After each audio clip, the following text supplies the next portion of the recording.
A Shakespearean expert, Miss Imogen Wise, who makes a hobby of collecting old fashions, displays her collection in a novel show. 150 years of changing styles. Courtly old days, weren't they? Little girls wore these 120-odd years ago. They were all the rage in 1838. Pardon, dear, but I think your slip's showing. 10 years later, and the little boy wears a calico dress. Boys weren't allowed to wear pants until they turned 4. Picture of a very miserable little lad, scared his pals will see him. And the girls didn't exactly go in for gorgeous gussies. In fact, speaking of tennis, the game was just one big bustle. This is how little Mo would have looked in 1874. The coat is worn outside the dress to allow freedom of movement. Ah, yes, life moved at a leisurely tempo in the good old days. Matter of fact, it moves so slowly that it's hard to tell if these models are real or not. Oh, I see now they're not. Yes, by Jove, one of them did move. Of course, we're well into the 20th century by now, you know. This devastating, form-fitting creation laid him in the aisles in the 20s. And to think, I married one of those.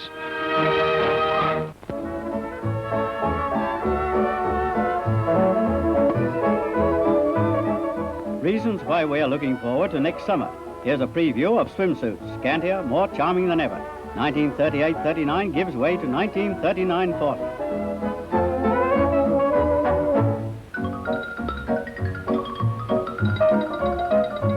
And so we introduce a daring model in transparent lace, lined where essential. A dream in French blue.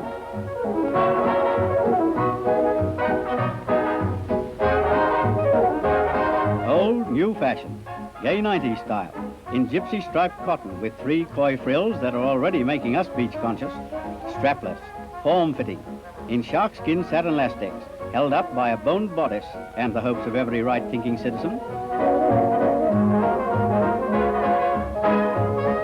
In 2 pieces, as you will observe if you can tear your eyes away from no man's land, this will be demure in 1940. The laced suit. Charming, yes, and a knotty problem, which it is sincerely hoped nobody will solve.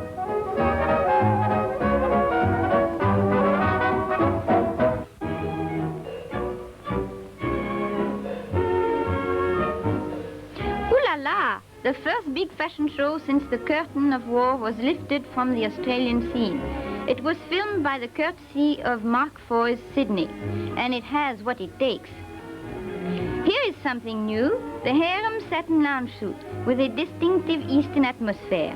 Attractive Sandra Jakes wears it with distinction too, or aren't you in favor of harems? Original? Oh, mais oui, it's called the bird suit, but it certainly does not get the bird. The reason for the same is the silver bird across the back of the attractive black velvet outfit. The new bare shoulder look, an interesting glimpse of the future, and of the lady. Eastern music, please, for this is extra special. These draped jersey trousers are called dhotis. The mere male will probably find another name for them, but they are, shall I say, unusual? The new half-mast suit, apt name, is it not? And the Costa skirt with satin blouse. 2 pretty misses in attractive evening gowns of black net trimmed with daisies. Black velvet and pink satin make a delightful combination for dinner and dancing. Plastic, news in the fashion world too, is featured in this black lace gown with transparent top. We thought we'd put buses behind us, but they're back, and still behind us. Très chic, n'est-ce pas?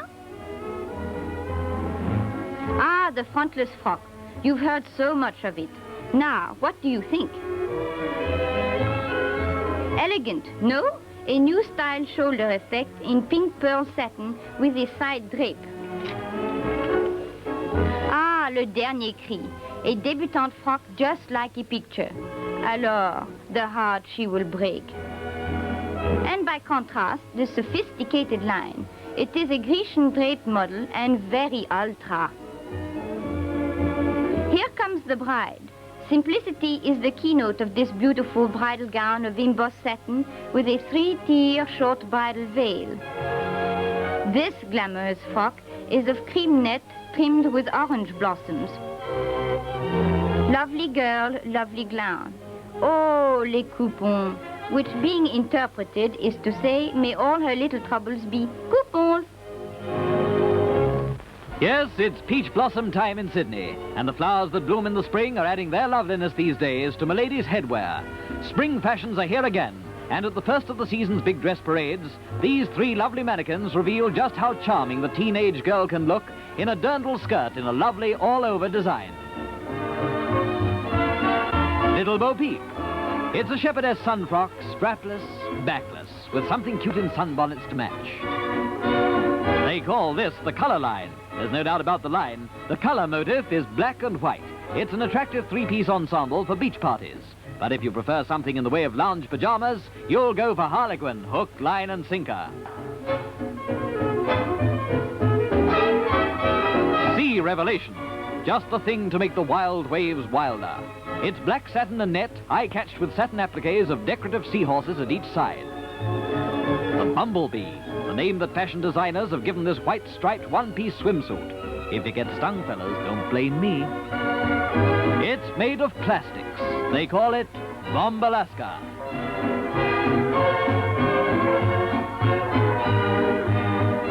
Stairway to the Stars. And here come those three mannequins again, looking tubbed and scrubbed in their clear as crystal afternoon suits of heavy pebble crepe. Bellboy buttons and piping provide the trimming. Balalaika, reminiscent of the grandeur of Imperial Russia. And for a crown, this rich molded turban, appropriately styled Tsarina. Then for evening wear, this gown of genuine Belgian brocade. Or this white moss crepe dinner gown. Evidence, if you want it, that spring is here.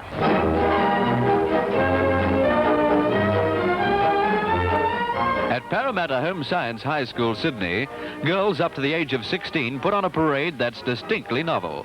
For the girls you see now in their school uniforms are also mannequins. And adding interest to the show, the frocks they wear are frocks they designed and made themselves.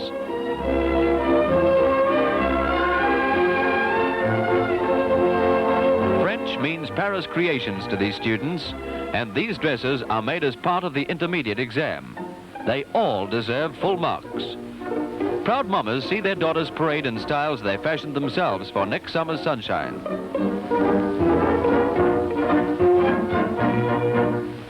But for any impressionable young bachelors who may be watching, a word of advice. Don't kid yourselves. Once they're married, down goes the needle and thread, and you're 30 quid poorer every time a shop puts a frock in the window and labels it exclusive. Ain't education wonderful?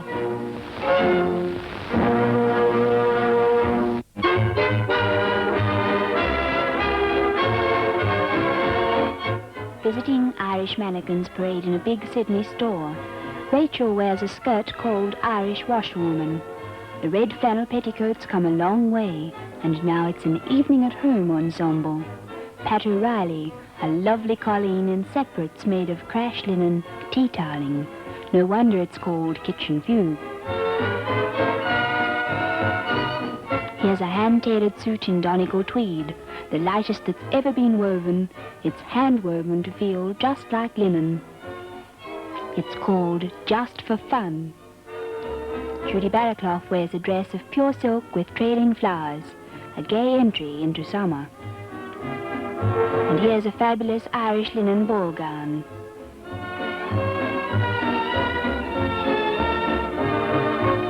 This one's called Orange Sherbet. Slim veil skirt covered with a huge draped overskirt, cambric blouse with blown-out cuffs. For the sophisticated, the sleekest of evening gowns called Water Lily. Maureen shows a young gay dress, white organza skirt with tiny sprays of shamrock. Irish linen in a breathtaking wedding gown. No groom would have to kiss the Blarney Stone to say that she was the loveliest bride ever.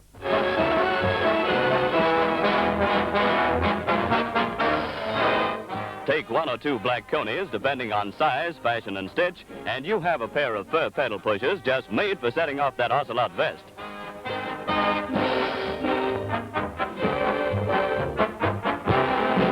Guaranteed to stop any hostess feeling chilly at the cocktail hour, this cocktail suit, strictly for winter wear, of course, is among new season furs designed by Bibers and previewed in Sydney. As Bill Shakespeare used to say, so far, so good. If you think we're bats, take a look at this bat wing jacket. It's in silver musquash trimmed with water mold, and you can pick it up for a mere 85 guineas. Gone to your head? Well, what about this Persian lamb hat? For this number, a ranch mink coat. It costs 3,500 guineas. Yes, I'm sorry, madam, it's sold to a prominent jockey's wife. You might be able to get this one, though, a white snowdrift ermine cape stole, the first in Australia. The Queen has included snowdrift ermine in her royal visit wardrobe. One glance at this, and little wonder.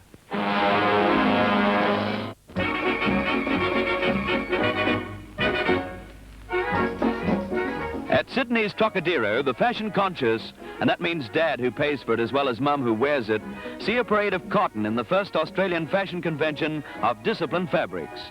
30 mannequins take part in the biggest parade Sydney's ever seen, and this design features a special scarf that can be taken off the frock. But what's a disciplined fabric? A warm summer can't be far away. This was how Cleo looked to Mark Anthony, a swimsuit for the sands of the Sahara that would make a camel turn his head. And oh, Mummy, imagine the wolves at Bondi. An ardent Egyptologist, obviously. Now for two-piece beachwear in a slightly more modern style. Matching jacket and scarf or skirt that can be taken off before you take the plunge. These are beach separates, and they're in disciplined fabric too. But it's the kind of discipline that's easy to take.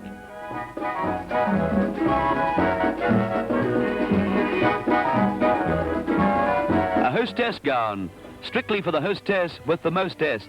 And don't forget that all these exotic creations are Australian designed and Australian made. Not bad, eh?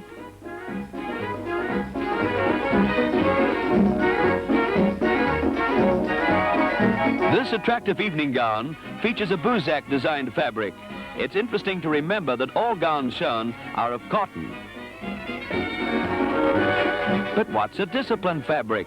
Sorry, sir, no time to tell you now. Here comes the bride in a cotton wedding gown that's pleated and pin-tucked. Lovely enough to make the best man green with envy. Now, what was that question again? Oh, yes, disciplined fabrics. Well, they're called disciplined because, oh, well, because they're taught. Savvy?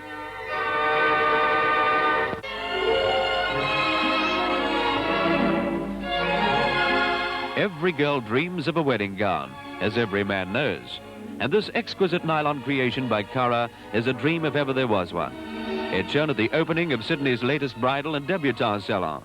High fashion in French fail, a long torso with the musical rhythm that gives it the name of the banjo line, shades of that old Swanee River. Salon director Lois Clough considers that the average Australian girl is more fashion conscious than overseas misses. And this Grecian chiffon worn by Sydney's Model of the Year, June Massey, seems to indicate that she's right. Diana Andrews in a brocaded French satin that looks good from any angle. Très chic, as they say in gay Paris. Or really lovely, as they say in Australia. There's a classical simplicity about this headdress that makes it smart, sophisticated, and just right. Or if you prefer it, what about the oriental touch of this superbly cut wedding gown modeled by Edabenko? Lovely wedding creations by Australian designers for Australia's lovely brides.